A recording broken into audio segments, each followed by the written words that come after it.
Math के किसी भी प्रश्न को आपको सॉल्व नहीं करना है, सीधा ही हम ऑप्शन से ही आंसर मारेंगे।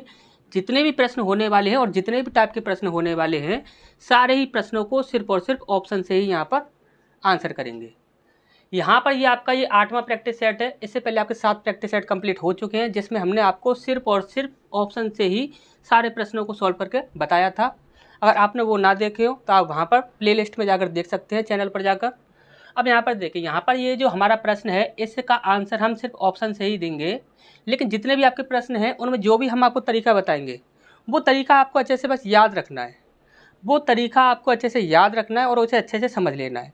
यदि इस चीज़ में यदि आप गड़बड़ करते हो तो इसके जिम्मेदार सिर्फ आप होंगे, हम नहीं होंगे। अब यहाँ पर देखिए, हमारा पहला प्रश्न है, इसे हमें यहाँ पर सिर्फ ऑप्शन से ही सॉल्व करना है, हमें यहाँ पर इसे सॉल्व नहीं करना है, ठीक। अब यहाँ पर देखिए, हमने बोला कि यहाँ पर 5400 रुपये के 9% स्टॉक का 90 रुपये पर मूल्य कितना होगा, ये हमसे यहाँ पर पूछा गया है। जब कभी भी इस प्रकार से आपसे यदि पूछ लिया जाए तो वहाँ पर आपको सिर्फ एक ही काम करना है कि जो भी आपका मूल्य दिया गया है उससे सीधा ही डिवाइड करके देख लो। जो ऑप्शन आपका डिवाइड हो जाएगा वही आपका आंसर होगा, जो ऑप्शन आपका डिवाइड नहीं होगा वह कभी भी आपका आंसर नहीं होगा। हमने बोला 90 की जगह पर यदि हम 9 से डिवाइड करें तो भी ज़्यादा अच्छा होगा, क्योंकि 0 से तो 0 आपका सारी कैंसिल हो ही जाएगा। तो हम सीधा 9 से ही डिवाइड करके देखते हैं।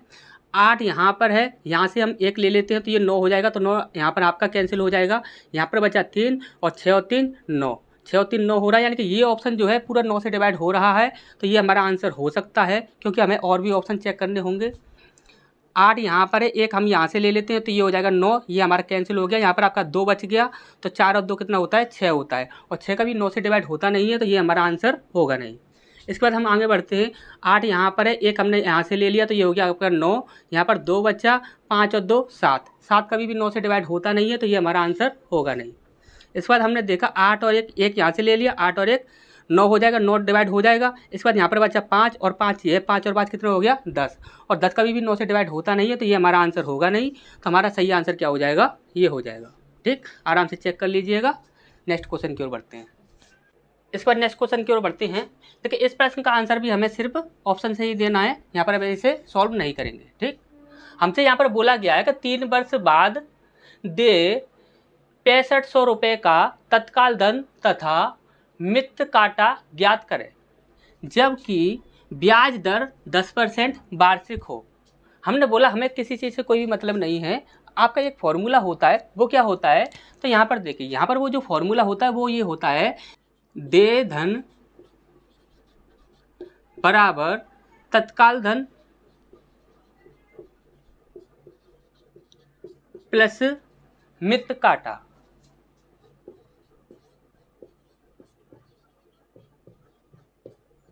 ये आपका एक फॉर्मूला होगा और आपने अच्छे से पढ़ाई होगा इसे। आपने यदि ये फॉर्मूला पढ़ा है तो ध्यान से इस फॉर्मूले को देखोगे तो देय धन जो होता है वह तत्काल धन और मित्त काटा इन दोनों के योग के बराबर होता है। हमने बोला कि यहाँ पर देय धन कितना दिया हुआ है, तो वो दिया हुआ है आपका 6500। कितना दिया हुआ है, 6500।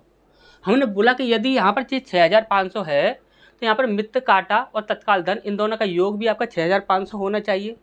हमने बोला सीधा ऑप्शंस पर आ जाते हैं। हमने बोला ये कितना है आपका 6000 और ये कितना है 400, इन दोनों को यदि हम ऐड करते हैं तो ये 6400 बनता है, 6500 नहीं बनता है, तो ये हमारा आंसर नहीं हो सकता।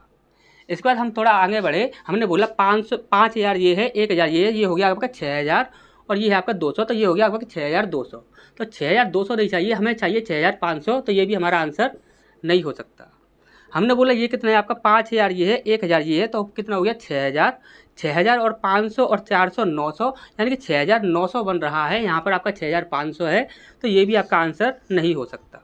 इसके बाद हमने बोला कि यहाँ पर 5000 ये है और 1000 ये है, तो कितना हो गया 6000 और 500 ये है, तो ये कितना हो गया 6500, और यहाँ पर भी 6500 हो रहा है, यहाँ पर भी 6500 हो रहा है, यानी कि यही हमारा सही आंसर हो जाएगा। अच्छा, समझ आ गया होगा। नेक्स्ट क्वेश्चन की ओर बढ़ते हैं। इसको नेक्स्ट क्वेश्चन की ओर बढ़ते हैं। इस प्रश्न को भी हमें सॉल्व नहीं करना है, सीधा ही हम यहाँ पर ऑप्शन से ही इस प्रश्न को आंसर करेंगे। कैसे करेंगे, तो ध्यान से समझिएगा। हमने बोला कि यहाँ पर ये आपका हल करने के लिए बोला गया है, बराबर आपका 0 दिया गया है। जब कभी भी आपको बराबर दिख जाए तो हमसे याद रखिएगा, यदि बराबर में 0 है तो इसका कैलकुलेशन करने के बाद भी आपका 0 ही बनना चाहिए। तो हमने बोला इसे हम यहाँ पर इस प्रकार से सॉल्व नहीं करेंगे जिस प्रकार से सॉल्व किया जाता है, हम सीधा ही यहाँ पर ऑप्शन से ही करेंगे। कैसे करेंगे, तो हमने बोला कि यहाँ पर क्या है x, यहाँ पर भी है आपका x, तो यहाँ पर हम मान लेते हैं कि यहाँ पर इनमें से कोई भी एक वैल्यू आपकी हो सकती है एक्स की, क्योंकि यहाँ पर जो भी आपसे पूछा जाता है वह आपका हमेशा ही आंसर में होता है। तो हमने बोला कि एक्स की वैल्यू जो है वह हमने मान लिया, सबसे पहले हम ए ही ऑप्शन ले लेते हैं। यदि हमने ए ऑप्शन ले लिया तो देखिए 5 का स्क्वायर करते हैं कितना हो जाता है 25, और यहाँ पर देखेंगे आप यहाँ पर कितना है आपका 2, तो यहाँ पर 2 ये है, और यहाँ पर 2 का स्क्वायर करेंगे तो कितना हो जाएगा 4, यानी कि 2 से आपका ये 4 कट जाएगा, कितना बचा आपका यहाँ पर 2, और 25 का यदि हम आधा करेंगे तो कितना हो जाएगा 12.5। ठीक, इसकी कैलकुलेशन करने के बाद इसे यहाँ पर हमने रखा एक्स की जगह पर, तो कैलकुलेशन करने के बाद इतना आ गया। इसके बाद बोला गया माइनस, अब यहाँ पर इसमें कैलकुलेशन करते हैं तो 5 नाम 45 बट्टे यहाँ पर आ जाएगा आपका 2। ठीक, अब यहाँ पर इसकी कैलकुलेशन करते हैं तो यहाँ पर कितना बन जाएगा 2 दूनी 4 और 2 दूनी 4 और 2 पंजे 10, कितना बन रहा है आपका ये आपका आ गया 22.5 और ये आपका आ गया 12.5। अब यहाँ पर यदि हम इन्हें आपस में माइनस करते हैं, अब यहाँ पर देखिए ये आपका माइनस का 10 बच रहा है, यहाँ पर आपका प्लस का 10 बच रहा है, तो माइनस का 10 और प्लस का 10 आपस में आपके कैंसिल हो जाएंगे, तो क्या बन जाएगा आपका 0 बन जाएगा, यानी कि ये 0 बन रहा है। अब यहाँ पर इस ऑप्शन को रखने के बाद ये भी 0 बन रहा है और यहाँ पर भी आपका 0 है, यानी कि ये ऑप्शन हमारा 100% सही है। तो यहाँ पर क्या होगा कि ये भी हमारा आंसर नहीं होगा, ये भी हमारा आंसर नहीं होगा, ये भी हमारा आंसर नहीं होगा, हमारा आंसर क्या हो जाएगा, ये हो जाएगा। अच्छा, समझ आ गया होगा। नेक्स्ट क्वेश्चन की ओर बढ़ते हैं। इसको नेक्स्ट क्वेश्चन की ओर बढ़ते हैं। देखिए यहाँ पर ये आपका प्रश्न दिया गया है, इसे भी हमें सॉल्व नहीं करना है, सिर्फ ऑप्शन से ही हम यहाँ पर इसका आंसर देने वाले हैं। ठीक, अब कैसे देंगे ध्यान से समझिएगा। यहाँ पर बोला गया 3x + 7y बराबर 75 है और 5x - 5y बराबर 25 हो तो x और y का मान क्या होगा, ये हमसे यहाँ पर पूछा गया है।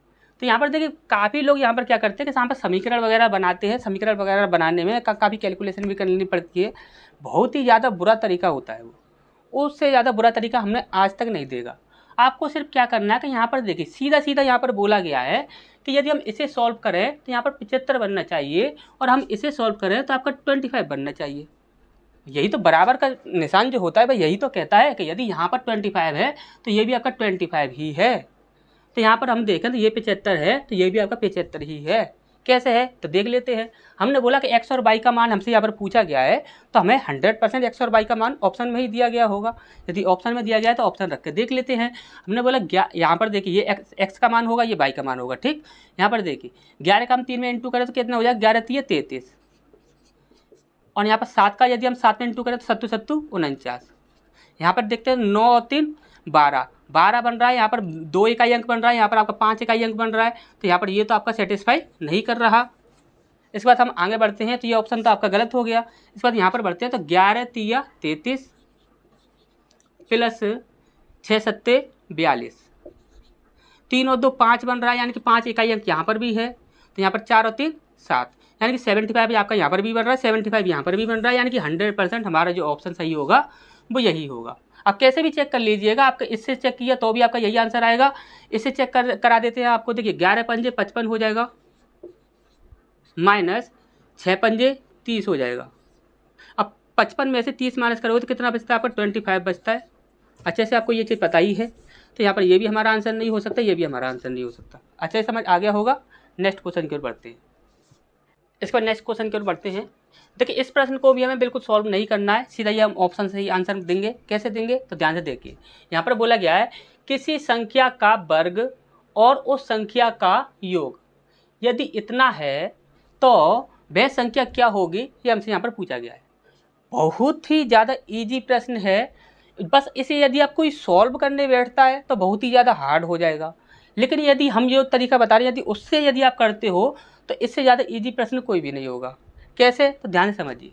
हमने बोला कि किसी संख्या का वर्ग है और वह संख्या है, उन दोनों का यदि योग किया गया है तो आपका इतना बन रहा है। ठीक, हमने बोला कि यदि किसी भी संख्या का यदि आप वर्ग करते हो, जैसे कि हमने बोला कि 2 का स्क्वायर करें हम तो कितना आ गया आपका 4 आ गया। अब इसी में आप 2 को ऐड कर दो, कितना बन गया आपका 6 बन गया। यानी कि हमेशा ही जब कभी किसी भी संख्या का यदि वर्ग किया जाए तो उसमें भी इंटू किया जाता है, और यदि उसमें प्लस माइनस किया जाए तो उसमें भी क्या किया जाता है, लास्ट संख्या आपकी ली जाती है।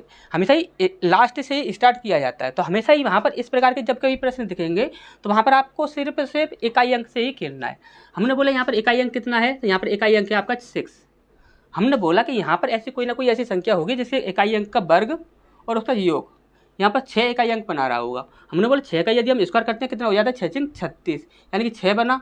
और 6 का यदि हम 6 में जोड़ें तो कितना बनेगा आपका, 6 और 6 12, यानी कि 2 इकाई अंक बन रहा है। तो ये तो हमारा आंसर नहीं हो सकता, हमें 6 इकाई अंक चाहिए। हमने बोला कि यहाँ पर कितना है 8, 8 8 64, यानी कि 4 इकाई अंक बना। और 4 में यदि आप 8 को जोड़ते हो तो 8 9 10 11 12, यानी कितना बन रहा है, 12 बन रहा है। यानी कि 12 में आपका इकाई अंक कितना बन रहा है, 2 बन रहा है। हमें कितना चाहिए, 6 चाहिए, तो ये भी हमारा आंसर नहीं होगा। इसके बाद हमने बोला कि 9 का यदि हम देखें तो नंबर 81, यानी कि 1 इकाई अंक बन रहा है। अब 1 में आप यदि 9 को जोड़ते हो तो 10 हो जाता है, और 10 कभी भी यहाँ पर 0 इकाई अंक बना रहा है, 6 इकाई अंक नहीं बना रहा, तो ये हमारा आंसर नहीं होगा।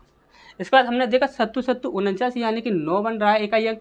और 9 में यदि हम 7 को ऐड करते हैं तो हमारा बन जाता है 16, और 16 में यहाँ पर इकाई अंक देखें तो कितना बनता है, 6 बनता है।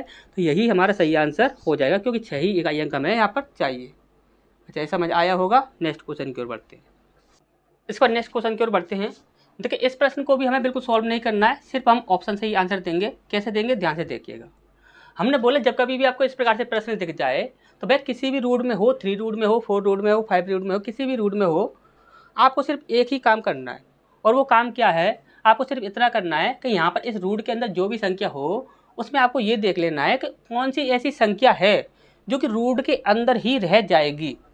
कौन सी ऐसी संख्या है जो कि रूट के अंदर ही रह जाएगी, और वही आपके आंसर में 100% होगी। कैसे होगी, ध्यान से समझिएगा। हमने बोला यदि हम 40 को देखते हैं तो ये कितना होता है, 5 गुणा 8, और 8 की बात करें तो ये कितना होता है आपका, ये होता है आपका 2 गुणा 2, 2 गुणा 2, यानी कि ये 3 बार में 2 बन रहा है। हमें हमारा 3 का पेयर बनना चाहिए, यानी कि ये 8 तो आपका बाहर निकल गया, 8 तो आपका बाहर निकल गया, लेकिन रूट के अंदर ये सिंगल आपका 5 रह गया। रूट के अंदर सिंगल आपका ये 5 रह गया। तो जो भी संख्या रूट के अंदर रह जाएगी वही आपकी आंसर में होगी। यहाँ पर 40 है, 5 नहीं है, यहाँ पर 2 है, यहाँ पर 10 है, यहाँ पर 5 है, यही हमारा आंसर हो जाएगा। अगर आपको ये देखना है कि इसे सॉल्व कैसे किया जाता है, पूरी पावर वगैरह कैसे लगाई जाती हैं, तो वहाँ पर हमारे जो NTPC वगैरह के जो आपके प्रैक्टिस सेट हमने सॉल्व कराए थे, जो प्रीवियस ईयर के क्वेश्चन सॉल्व कराए थे, उन्हें आप देख लीजिएगा, ठीक। तो वहाँ पर आपको मिल जाएगा। तो नेक्स्ट क्वेश्चन की ओर बढ़ते हैं। इसके बाद नेक्स्ट क्वेश्चन की ओर बढ़ते हैं। यहाँ पर हमसे बोला गया है निम्नलिखित में से कौन सी ऐसी संख्या है जो कि एक प्राकृतिक संख्या का वर्ग नहीं हो सकती। तो हमने हमेशा ही आपको बोला है कि जब कभी भी इस प्रकार का प्रश्न आपको दिखेगा तो वहाँ पर आप क्या देखोगे, 2 3 7 और 8, इनमें से यदि कोई भी संख्या यदि आपको दिख जाती है, यदि इनमें से कोई भी संख्या आपको किसी संख्या के इकाई अंक के स्थान पर दिख जाती है तो वह कभी भी किसी संख्या का वर्ग नहीं हो सकता। तो हमने बोला कि यहाँ पर 5 है तो ये तो हो जाएगा, यहाँ पर 6 है तो ये भी हो जाएगा, यहाँ पर 1 है तो ये भी हो जाएगा, यहाँ पर आपका 2 है तो यही नहीं होगा। अच्छा, समझ आया होगा। नेक्स्ट क्वेश्चन की ओर बढ़ते हैं। इस पर नेक्स्ट क्वेश्चन की ओर बढ़ते हैं। तो इस प्रश्न का आंसर भी हमें सिर्फ ऑप्शन से ही देना है। कैसे देंगे, ध्यान से देखिएगा। हमने बोला कि यहाँ पर देखिए ये आपका प्रश्न जो पूछा गया है इसमें आपको लघुत्तम समवर्त पूछा गया है, यानी कि LCM पूछा गया है। तो इससे ज़्यादा इजी प्रश्न आपके लिए कोई भी नहीं हो सकता। क्यों नहीं हो सकता, क्योंकि एग्जामिनर ने आपको ऐसे ऑप्शन दिए गए हैं कि यहाँ पर इससे ज़्यादा इजी प्रश्न कोई नहीं होगा। क्यों नहीं होगा, तो ध्यान से समझिएगा। हमने बोला कि यहाँ पर यदि हम इनका LCM पूछा जाता है तो ऊपर वाली संख्या को तो हम LCM निकालते हैं और नीचे वाली संख्याओं का HCF निकालते हैं। यदि हम यहाँ पर LCM की बात करें तो ऊपर वाली सारी जो संख्याएं हैं वह हमेशा ही ऊपर वाली सारी संख्याओं को डिवाइड करेंगे, तभी आपका LCM बन सकता है। हमने बोला कि यार 9 से 1 डिवाइड हो जाएगा, किसी से भी देख लीजिए 1 डिवाइड हो जाएगा, नहीं होगा, तो ये हमारा आंसर नहीं होगा। हमने बोला क्या 9 से आपका 12 डिवाइड हो जाएगा, नहीं होगा, तो ये भी हमारा आंसर नहीं होगा। हमने बोला क्या 1 डिवाइड हो जाएगा, नहीं होगा, तो ये भी हमारा आंसर नहीं होगा। तो कट कटा कर सिर्फ एक ही हमारा आंसर बचता है, वो क्या बचता है, 36। चल, यदि आप 36 को देखते हो तो यहाँ पर ये जितनी भी संख्याएं हैं 2 3 4 9 सभी से आपकी ये 36 डिवाइड हो जाएगी, तो यही हमारा आंसर हो जाएगा। समझ आया होगा अच्छे से। नेक्स्ट क्वेश्चन की ओर बढ़ते हैं। इसको नेक्स्ट क्वेश्चन की ओर बढ़ते हैं। देखिए, इस प्रश्न को भी हमें सॉल्व नहीं करना है, सीधा ही हम ऑप्शन से ही आंसर देंगे। कैसे देंगे, ध्यान से देखिए। यहाँ पर बोला गया है यदि दो संख्याओं का गुणनफल इतना है और उनका महत्तम समापवर्त है, महत्तम समापवर्त है यानी कि HCF 36 है, तो उनका लघुत्तम समापवर्त है यानी कि LCM क्या होगा, ये हमसे यहाँ पर पूछा गया है। अब हमें यहाँ पर इसमें यदि आप देखते हो तो यहाँ पर आप क्या करते हो कि आपको अच्छे से फॉर्मूला याद है।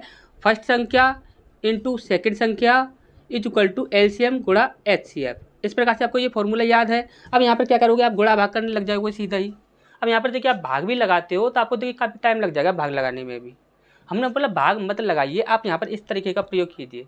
हमने बोला क्या है, तो आप यहाँ पर हमेशा याद रखिएगा कि यदि आपके यहाँ पर देखिए महत्तम समावर्त दिया गया है, आपसे लघुत्तम समावर्त पूछा गया है और दोनों संख्या को गुणनफल आपका वो दिया गया है, तो आपको वहाँ पर क्या करना है कि LCM यदि पूछा गया है तो LCM तो आपका इन ऑप्शन में ही होगा।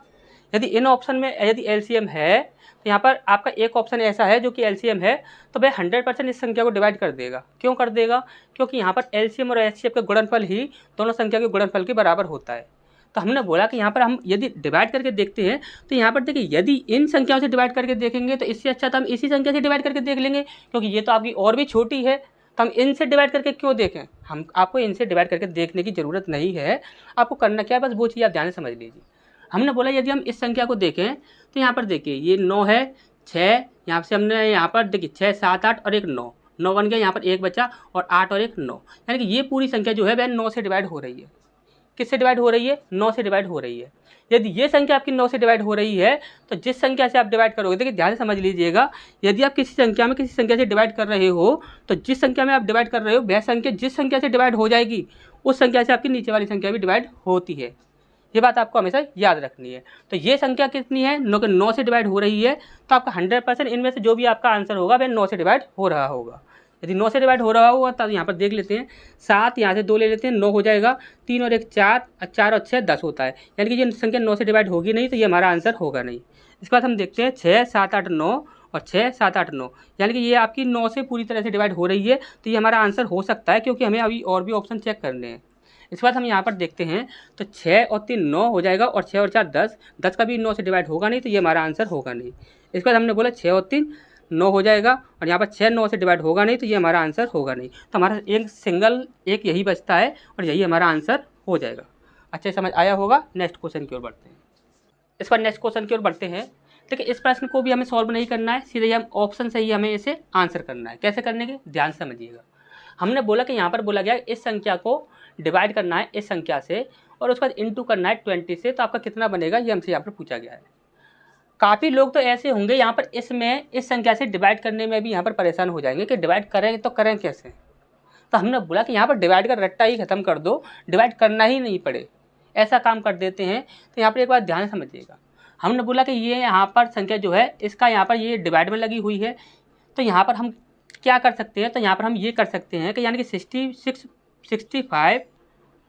65.4 जो है इसके डिवाइड में ये संख्या लगी हुई है, तो यहाँ पर इंटू में आपकी ये संख्या रह जाएगी बराबर ये वाली संख्या जो डिवाइड में है इधर जाकर इंटू में चली जाएगी। क्वेश्चन मार्क को हम क्या मान लेते हैं, एक्स मान लेते हैं, इंटू ये कितना है आपका 13.08। ठीक, इतना सा आप कर सकते हो। जैसे कि यहाँ पर ये संख्या जो है वह डिवाइड में लगी हुई है, यदि डिवाइड में लगी हुई है तो इसका पक्षांतर करेंगे तो वह इंटू में चली जाएगी। यदि वह इंटू में चली जाएगी तो यहाँ पर क्वेश्चन मार्क के स्थान पर जो कुछ भी होगा उसे हमने मान लिया कि वह एक्स है और एक्स के इंटू में ये वाली संख्या आ गई। ठीक, अब यहाँ पर आप देख रहे हो तो ये आपका बराबर का चिन्ह है, यानी कि ये जो है ये इसके बराबर है, ये जो है यह इसके बराबर है। यदि ये दोनों बराबर हैं तो हम बोले कि ये कितना है, तो यहाँ पर इसे देखते हैं तो 0 से आपका पॉइंट चला जाएगा, तो 4 दूनी 8 और 5 दूनी 10 की 0 हासिल लगी 1, 6 दूनी 12 और 1 13। ये कितना बन रहा है आपका 1308। यदि ये 1308 बन रहा है तो क्वेश्चन मार्क के स्थान पर हमने क्या माना था, यहाँ पर ही एक्स मान लिया था, तो क्वेश्चन मार्क के स्थान पर जो कुछ भी होगा वह तो आपका ऑप्शन में ही होगा। यदि वह ऑप्शन में है तो हमने बोला कि यहाँ पर पहले ऑप्शन को लेकर देख लेते हैं, एक एक करके ही ऑप्शन लेंगे। यहाँ पर यदि पहले ऑप्शन को ही लेकर देखें तो यहाँ पर देखिए 13.08, यहाँ पर एक यहाँ पर दो संख्या के बाद यहाँ पर पॉइंट लगा हुआ है। यदि हम इसका इंटू 100 से करते हैं तो आपको अच्छे से पता है कि यहाँ पर 2 जीरो से यहाँ पर ये पॉइंट चला जाएगा। यदि ये पॉइंट चला जाएगा तो यहाँ पर आपका कितना बच जाएगा 1308। यहाँ पर भी आपका 1308 बन रहा है, यहाँ पर भी आपका 1308 बन रहा है। यानी कि हम यहाँ पर ये कह सकते हैं कि यहाँ पर जो हमारा सही आंसर होगा जो क्वेश्चन मार्क के स्थान पर आएगा वो क्या हो जाएगा आपका 100 हो जाएगा और कोई भी हमारा आंसर नहीं हो सकता।